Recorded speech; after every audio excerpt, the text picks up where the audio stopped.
Olá, pessoal! Como vocês estão? Eu espero que estejam todos bem, na medida do possível, é claro, né? Todo mundo em quarentena, em casa, mas é o que o momento pede e a gente precisa fazer tudo de acordo com as normas, para que isso passe logo e a gente possa se encontrar o quanto antes.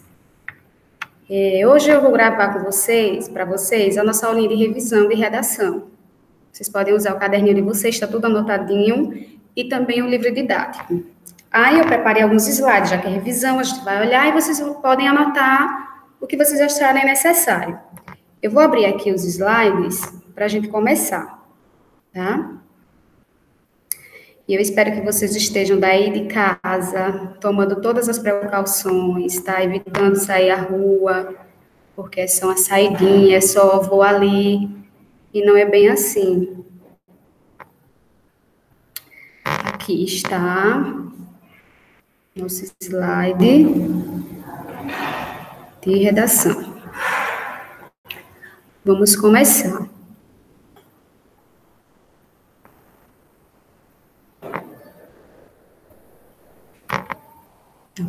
Nosso conteúdo é tipo textual e gênero textual, né? Nas nossas aulas nós vemos as diferenças entre eles, características e definição. Então vamos começar aqui com o tipo textual.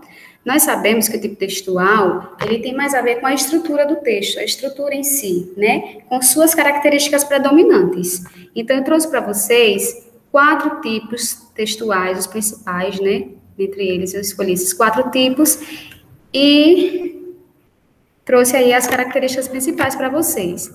O tipo textual narrativo é aquele que vem contar um fato, uma história, e pode ser real ou fictício. Se é narrativo, claro, ele vai narrar de acordo com tempo, vai ter o espaço, vai ter os personagens, vai ter um narrador, que pode ser em primeira ou em terceira pessoa, dentro do gênero narrativo, narrar, contar um fato, uma história, seja real ou fictício. Já o tipo textual descritivo, ele vem caracterizar, vai descrever algo, alguém, algum lugar, sempre de acordo com as características fidedignas, características reais. Aí a gente não vai poder criar ou inventar, né? Tem que ser algo real. Já o tipo textual injuntivo, ele vai vir orientar, né? Ele vai vir dizer, ditar como é que a gente vai fazer, como é que a gente vai efetuar as nossas ações. Geralmente, os verbos vêm no imperativo. Isso não significa que todo tipo textual injuntivo, os verbos virão no imperativo. Não. Geralmente, sim. Por exemplo, numa receita, que a gente vai ver mais adiante, né? Misture a farinha com os ovos. Acenda o forno em temperatura média. Então, ele vai orientar e ditar como deve ser feito. Já o tipo textual dissertativo, ele vai vir expor informações, acontecimento, ou vai vir debater sobre algum tema, trazendo a opinião do autor. Já os gêneros textuais, ele tem a ver com o uso das estruturas, que são os tipos textuais, o uso da estrutura no dia a dia. Tá, Eliane, eu tenho um tipo textual narrativo, que a estrutura é narrar, vai vir com personagens, com narrador, um espaço, um determinado tempo, tudo bem. Mas se eu quiser criar diferentes gêneros textuais dentro desse tipo textual, então é aí que vai vir o uso das estruturas.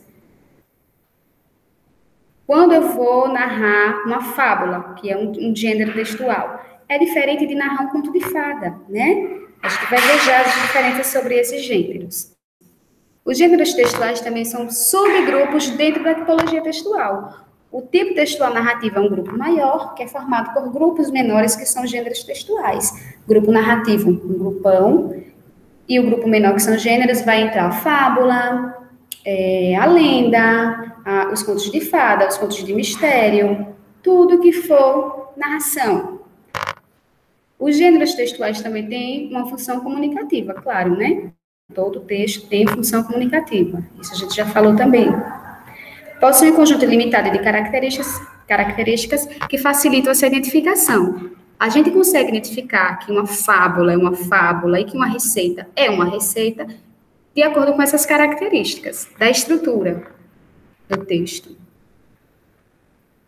E aí eu trouxe alguns exemplos de gêneros textuais do tipo narrativo. Vocês estão vendo aí os contos de fada, que aí eu trouxe Chapeuzinho Vermelho, A Bela e a Fera, a Branca de Neve, né? Todos os contos de fadas aí vocês conhecem, claro, e já ouviram a história. Trouxe aí a fábula, A Raposa e as Uvas, lendas, a lenda do Saci, a lenda do Curupira, do Boitatá, e romance, Pequeno Príncipe, romance lindo, com história linda, e que eu sei que vocês também estão estudando ele com a professora Carla, né? Com a professora Mônica, de português, desculpa. Então, aí a gente vê gêneros textuais do tipo narrativo, que vão narrar uma história, né? Seja real ou fictícia, que a gente vai ver isso aí quando for tratar das lendas, na realidade e a ficção, que podem se misturar. E vai narrar, vai ter os personagens, né? A Cinderela, a Fera, o Saci, a Raposa, que também é um personagem. Vai ter um espaço onde tudo isso vai ocorrer, a floresta.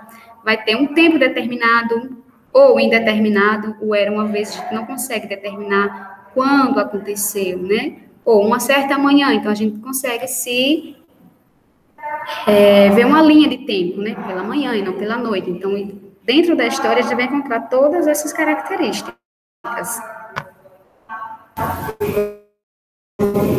Gêneros textuais do tipo descritivo. Então, se é descritivo, ele vai vir descrever, trazer características reais, né? Aqui nós não podemos criar, não podemos inventar, tem que ser algo fidedigno. Aí eu trouxe o diário e o relato de viagem.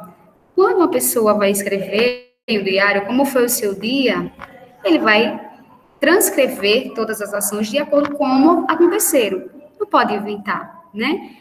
Eu acordei indisposta, tomei o meu café da manhã, ouvi uma música que me acalma, e aí despertei para o dia, limpei a casa, fui trabalhar, enfim, vai contar tudo como aconteceu. Assim também vai acontecer no relato de viagem. Quando a gente faz uma viagem, a gente vai relatar essa viagem, a gente não vai contar como aconteceu, a gente vai descrever os lugares, né, de maneira fiel. Os gêneros textuais do tipo injuntivo, que é aquele lá que eu falei que geralmente os verbos vai vir no imperativo, indicando uma ordem, eu trouxe 2 exemplos, que é a receita e o manual de instrução, que é um joguinho. Na receita, a gente pode observar aí, né, a estrutura desse texto. Ele vai trazer primeiro os ingredientes, né, e depois o modo de preparo. Aí vocês veem no modo de preparo como os verbos aparecem no modo imperativo. Dissolva o fermento no leite morno, acrescente aos poucos a farinha, o sal e o óleo. Abra a massa. Então, ele vai orientando tal como você deve realizar as ações. Asse por 15 minutos, recheio. Então, tudo orientando tal como você deve realizar as ações. Já no manual de instrução, que não está bem perceptível, mas eu vou trazer aqui alguns verbos para vocês perceberem também nesse gênero. Use sua imaginação, demonstre o comprometimento, defina a ideia, trace as orientações. Então, tudo orientando como deve ser feito. Isso também ocorre em bolos de remédio, né? Todo e qualquer manual de instrução. Gêneros textuais do tipo dissertativo, argumentativo. Nós temos 2 tipos, dentro do gênero textual do tipo dissertativo, nós temos 2 ganchos, que é o argumentativo e o dissertativo. O argumentativo, ele vai trazer um tema, vai dissertar sobre esse tema e vai defender o ponto de vista, né? Vai defender as ideias do escritor. Então, ele vai argumentar para convencer o leitor de que aquelas ideias que ele está falando, está se referindo, são as corretas. Aí eu trouxe a redação do Enem, né, que é um exemplo atual aí para vocês. E o artigo de opinião, que pode vir em revistas, em jornais. Já os gêneros textuais do tipo dissertativo expositivo, ele tem a função de expor, ele vai expor acontecimentos, fatos, ideias, né? Ele vai expor ideias principais de algum texto que você leu, como resumo, né? À direita da tela nós temos aí o resumo.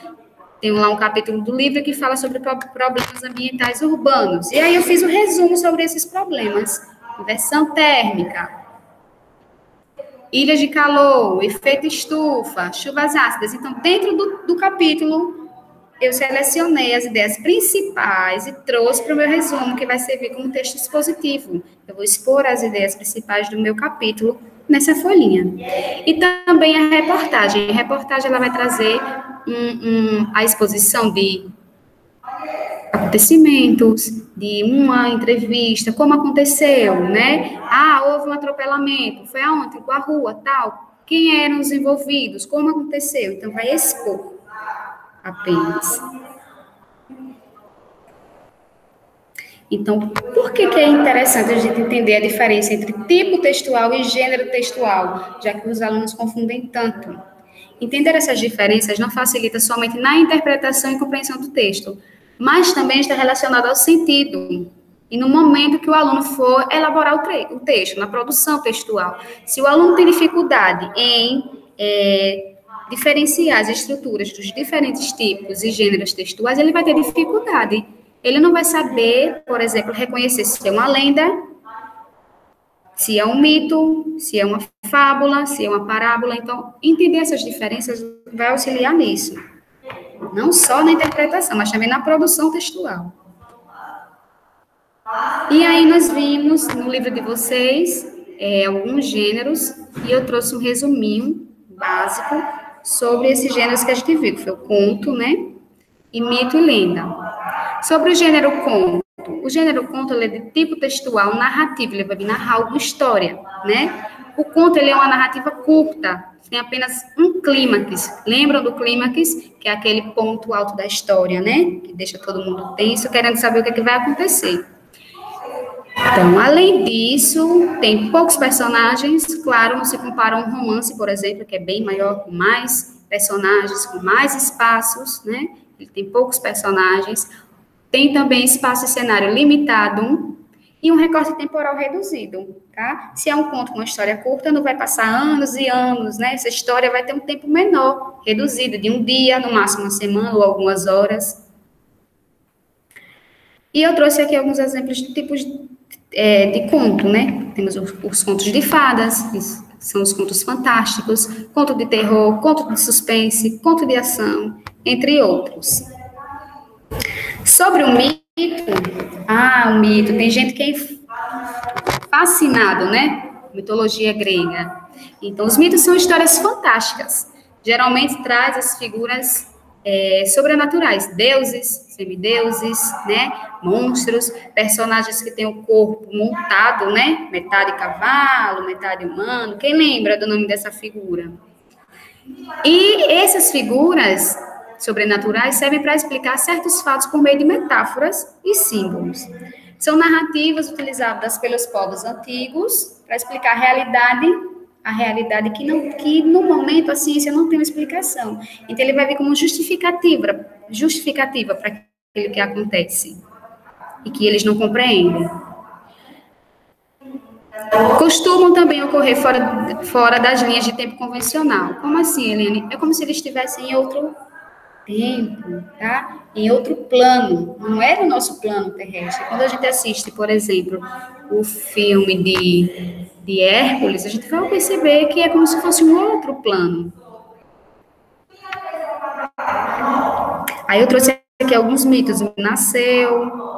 Mito de Perseu, Eco, Narciso, a Caixa de Pandora, que a gente trabalhou em sala de aula. E aqui as lendas. As lendas, a gente costuma confundir as lendas com mitos, né? São muito parecidos mesmo, né? A diferença é que a lenda, elas são relatos de um eventual histórico, né? De pessoas de antiguidade. Quando a gente ouve alguém falar sobre lendas, a gente vê que é como se tivesse um marco, aconteceu em um determinado período, e ela vai sendo contada de geração em geração. As lendas vão sendo contadas ao longo do tempo e modificadas através da imaginação do povo. Então, se ela é modificada através da imaginação do povo, a gente vai ter a parte real, né? E o fantástico também, já que a gente vai acrescentar aí, né?